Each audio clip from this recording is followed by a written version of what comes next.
الكريم اما بعد فاعوذ باللہ السمیع العلیم من الشیطان الرجیم بسم اللہ الرحمن الرحیم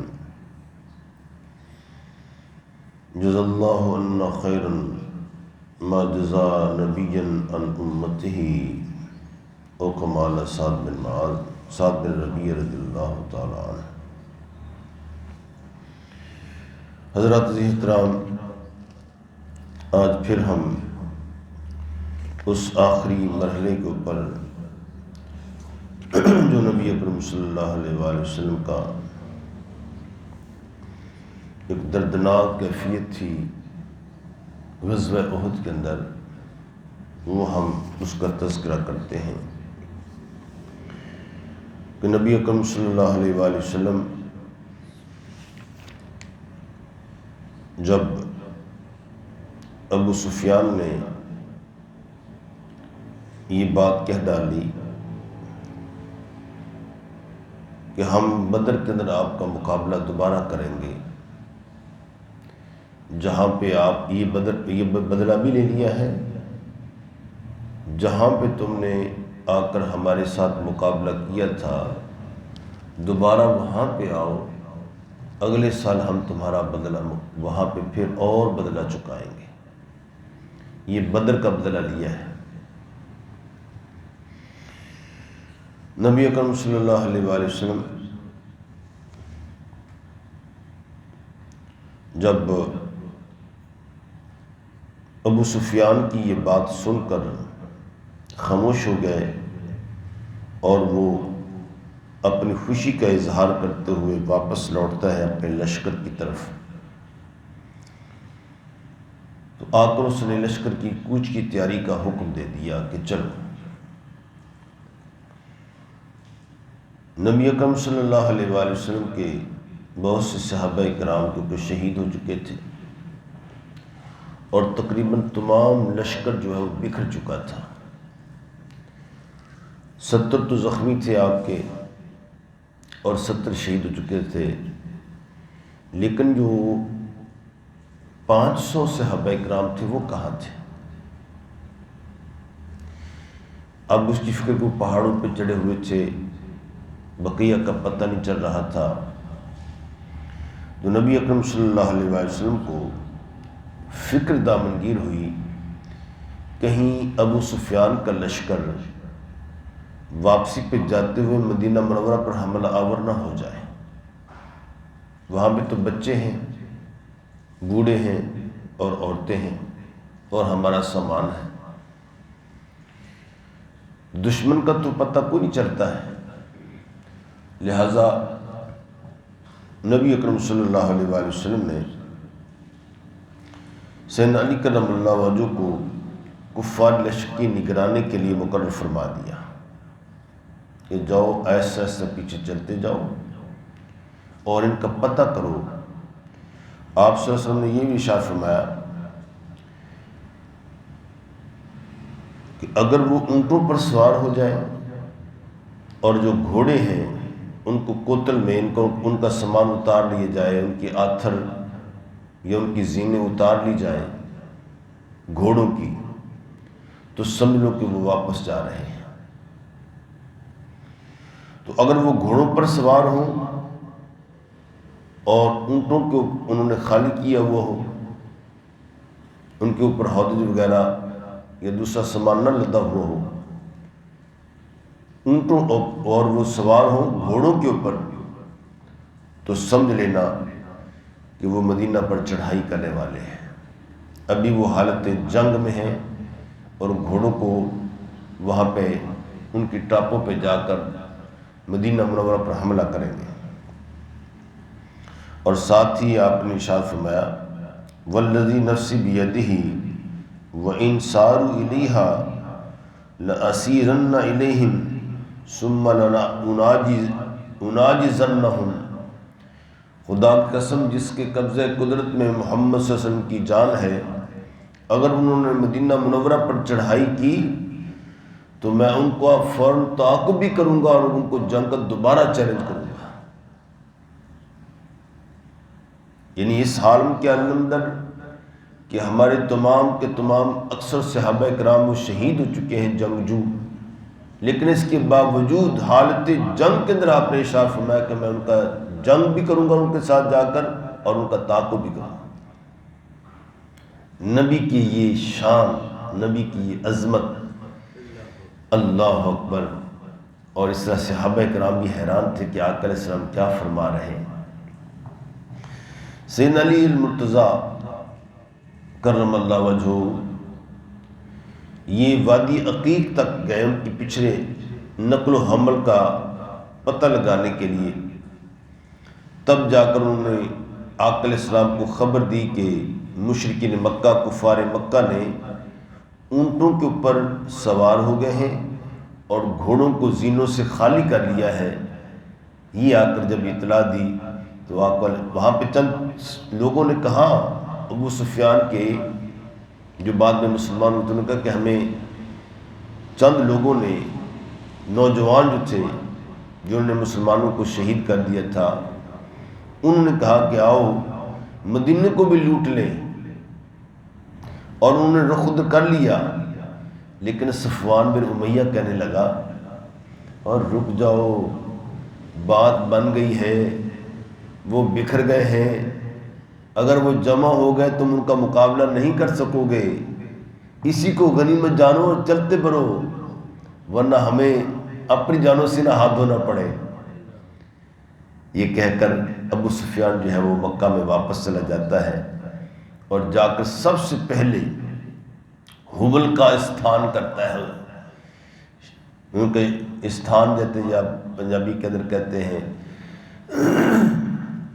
یہاں پر بھی آپ دیکھتے ہیں کہ جب ہندو کچھ کامیابی حاصل کرنے کے بعد ہے تو وہ اپنی مورتیوں کا استھان کرتے ہیں، جا کر سجدہ ٹیکتے ہیں جا کر۔ اس طرح انہوں بھی سجدہ ٹیکتے ہیں، اور کیا کہتا ہے، بڑے نیاز مندانہ انداز کے ساتھ کہتا ہے، انعمتا، اے حبل تو نے ہم پر انعام کر دیا ہے، وَنَصَرْتَنِی، اور تو نے ہماری مدد کی ہے۔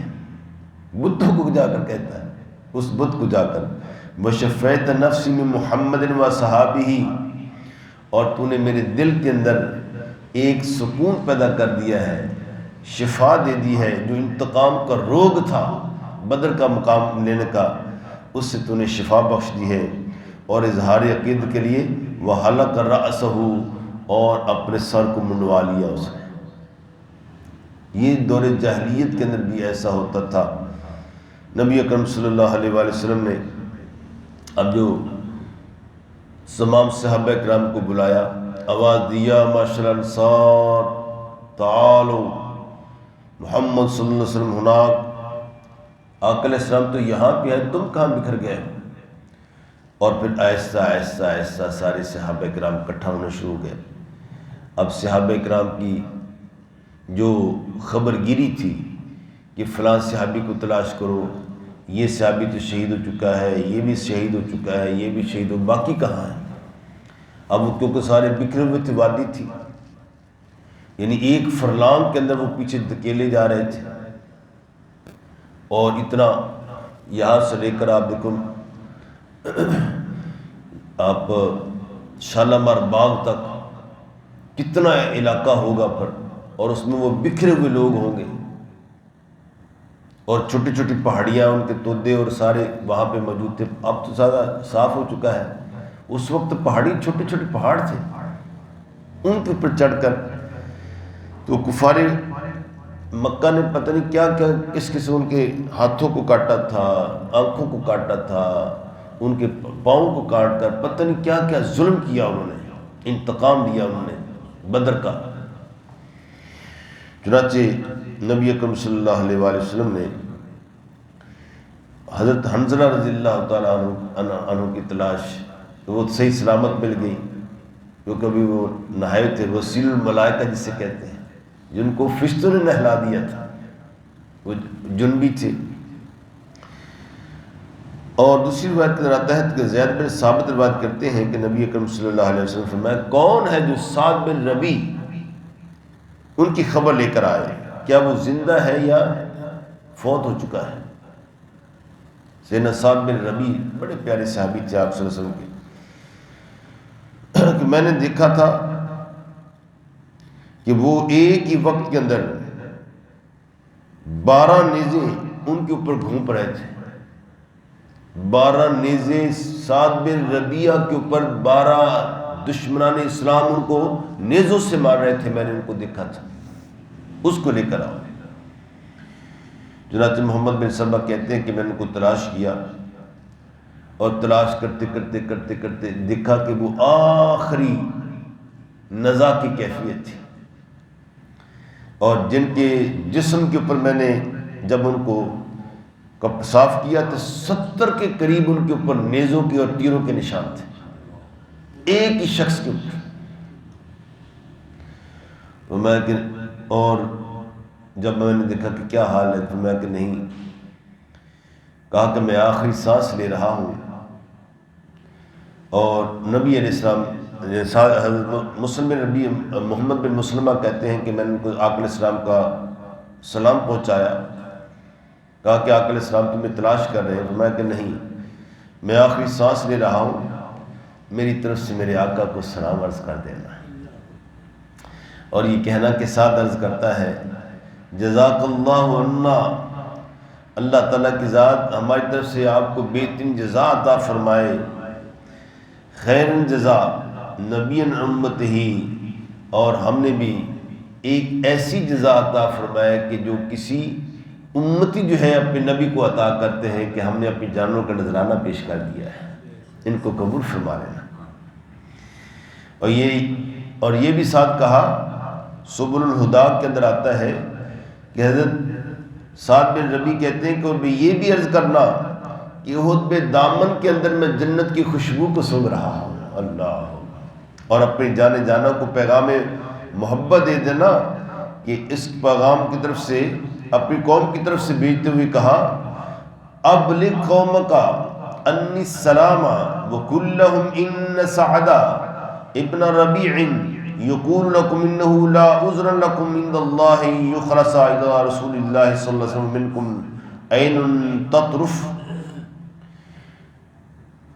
سعد بن ربیع آخری لمحے کے اندر اپنی قوم کو، قبیلے کو پیغام دیتے ہیں، یہ اپنی قوم کی طرف سے میرا سلام بھیجنا. پھر مجھے کہنا کہ سعد بن ربیع تمہیں یہ کہتا تھا کہ اگر کوئی دشمن سرور عالم صلی اللہ علیہ وسلم تک رسائی حاصل کر لے تو تم میں سے ایک آدمی بھی زندہ نہ بچے. آنکھیں چمک رہا ہو، اور جو آنکھیں چپ رہا ہو، تم اللہ تعالیٰ کی بارگاہ میں کیا عذر پیش کرو گے کہ دشمن ان کے تمہارے نبی پر آ گیا ہے، تم ادھر ادھر چلے گئے ہو. میں نے اپنا حق ادا کر دیا ہے پیارے آقا علیہ السلام کے لیے. اللہ. پھر نبی اکرم صلی اللہ علیہ وسلم نے اپنے چچا حضرت حمزہ رضی اللہ تعالیٰ عنہ کو تلاش کرنے کی کہا. فرمایا جاؤ تلاش کرو میرے چچا کہاں ہے. اللہ. ما فعل امی، میرے چچا نے کیا کیا ہے، ان کی کوئی خبر بتاؤ. حارث بن سمہ ان کی تلاش میں نکلے، ڈھونڈتے رہے لیکن کوئی سراغ نہ ملا.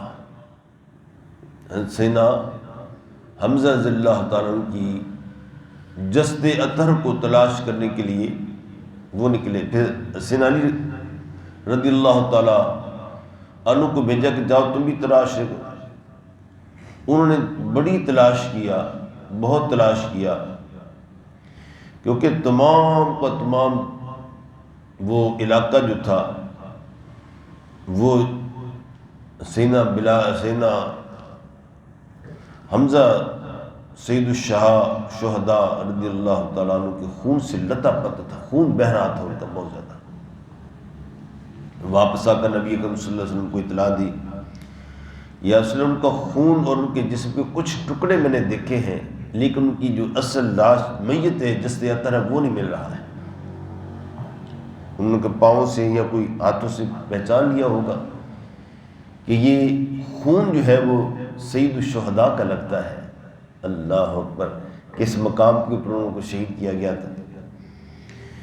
تو نبی اکرم صلی اللہ علیہ وآلہ وسلم خود تشریف لے گئے.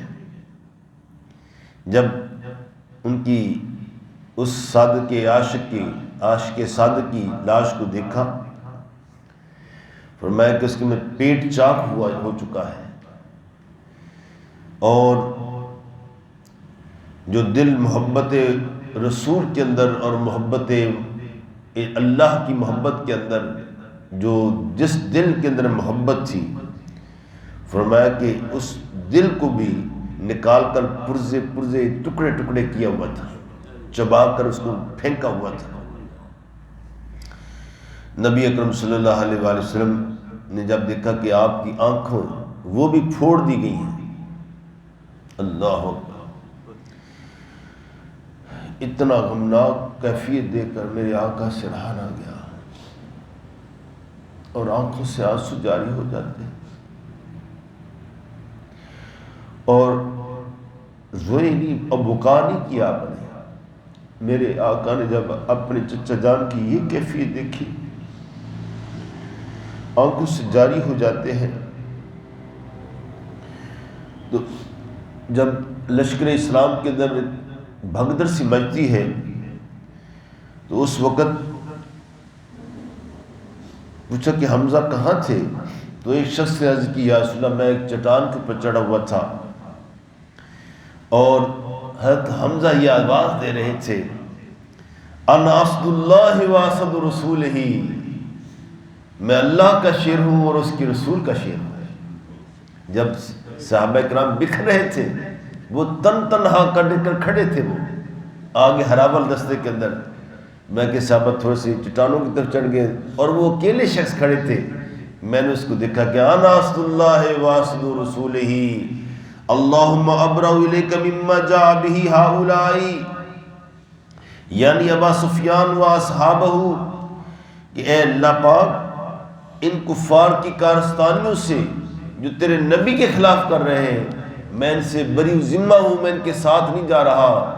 تو میں کہ وَآتَذْرُ إِلَيْكَ مِمَّا صَنَعَ هَؤُلَاءِ بِإِنْهِزَامِهِ، اور مسلمانوں نے جو راہ فرار اختیار کی ہے، اے اللہ اس کے لیے میں معذرت خواہ ہوں، میرے مسلمان بھائیوں کو معاف کر دینا، میں ہی اکیلا مقابلہ کرنا چاہتا ہوں۔ ہائے ہائے، یعنی مسلمان اس وقت حضور صلی اللہ علیہ وسلم چٹانوں پر پہنچے جہاں پر وہ آپ تشریف فرما، آپ نے اعلان کیا تھا اس آدمی کی آواز کے اوپر کہ یہ اس چٹان کے قریب تھے۔ تو آقا علیہ السلام وہاں پہ جب دوسرا آپ کا جس عطر کے باقی حصہ دیکھا تو آپ کی آنکھوں کی ہچکی بن جاتی ہے اور آپ مخاطب ہو کر کہتے ہیں، رحمت اللہ علیکہ، اے میرے چچا جان، اللہ تعالیٰ آپ پر آپ کی رحمتیں ہوں۔ فَإِنَّكَ كُنْتَ كَمَا عَلِمْتُكَ فَعُولًا لِلْخَيْرَاتِ وَصُولًا لِلرَّحْمِ لَوْلَا أَن تَحْزَنَ صَفِيَّةُ أَوْ نِسَاؤُنَا لَتَرَكْتُهُ حَتَّى يُحْشَرَ مِن بُطُونِ السِّبَاعِ وَحَوَاصِلِ الطَّيْرِ۔ اے ہائے ہائے، کیونکہ آپ کی پھپھو جان سید صفیہ رضی اللہ تعالیٰ عنہ بھی مدینہ منورہ میں تھی، ان کے آنے کا واقعہ ہم کل بیان کریں گے، وہ بھی بڑا دردناک ہے۔ فرمایا کہ آپ نے جس طرح کہ میں جانتا ہوں، کما علمتک، کہ آپ نے صلہ رحمی کرنے والے تھے، میرے ساتھ ایک بھتیجے کی حیثیت سے آپ نے میرا حق ادا کر دیا۔ اگر مجھے اندیشہ نہ ہوتا کہ آپ کی بہن یا ہمارے خاندان کی عورتیں غمزدہ ہوں گی تو میں ان کی لاش کو یوں ہی چھوڑ دیتا، کیا کہ قیامت کے دن ان کا حشر میں اس طرح چھوڑ دیتا آپ کو لاش کو درندے کھاتے، چوپائے کھاتے اور کھاتے، اور قیامت کا دن ہوتا تو اللہ تعالیٰ کی ذات جب تمہاری لاش کو جمع کرتا تو پھر میں گواہی دیتا کہ اے اللہ، میرے چچا نے کس طرح تیرے دین کی خاطر اپنی قربانی کو پیش کر دیا، دیکھ لے کہ ان کو دفنانے والا بھی کوئی نہیں تھا، اور ان کی لاش مبارکہ جسد ادر کو پرندے کھا گئے، جانور کھا گئے۔ یہ لے گواہی ہے تیرے دین کی خاطر میں اور میرے خاندان نے کیا حق ادا کر دیا ہے۔ ہاں، نبی اکرم صلی اللہ علیہ وسلم کا یہ فرمانا، اور آپ نے فرمایا کہ حمزہ بن عبد المطلب اسد اللہ و اسد رسولہ، حمزہ بن عبد اللہ کا شیر ہے، اس کے رسول کا شیر ہے۔ فرمایا کہ اگر اللہ تعالیٰ کی ذات نے مجھے مقتولین کے اوپر غلبہ دیا، ان کے اوپر، تو میں اپنے چچا کے عوض میں ان کے 70 انسانوں کو قتل کروں گا۔ جس طرح آج انہوں نے ہمارے قتل کیے ہیں، تو میں 70 ان کے مقتولوں کا اس سے بھی بدتر کروں گا۔ تو جب یہ سب فوراً حاضر ہوئے، عرض کی یا رسول اللہ، ایک کا قتل ہوا ہے، 2 کا قتل مسلح ہوا ہے، فَإِنْ عَاقَبْتُمْ فَعَاقِبُوا مِثْلَ مَا عُوقِبْتُمْ، جس سے اگر تم انہیں سزا دینا چاہتے ہو تو اتنی سزا دینا جتنی انہوں نے تمہیں جتنی تمہیں انہوں نے تکلیف پہنچائی ہے اتنی ان کو سزا دینا۔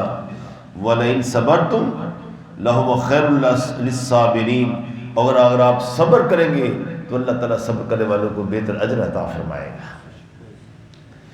چنانچہ حضور صلی اللہ علیہ وسلم نے صبر فرمایا اور اپنے تمام امتیوں کو حکم دیا، ہائے ہائے بے شک انہوں نے ایسا کر لیا ہے، لیکن آئندہ تم نہ کرنا۔ کہ اللہ تعالیٰ نے فرمایا کہ نہیں، احترام انسانیت کی وجہ سے کسی بھی جنگ میں جانا، تو جس طرح انہوں نے ایسا کیا ہمارے ساتھ، تم نے ایسا کرنا، میرے رب نے احترام انسانیت کے لیے مجھے منع فرما دیا ہے۔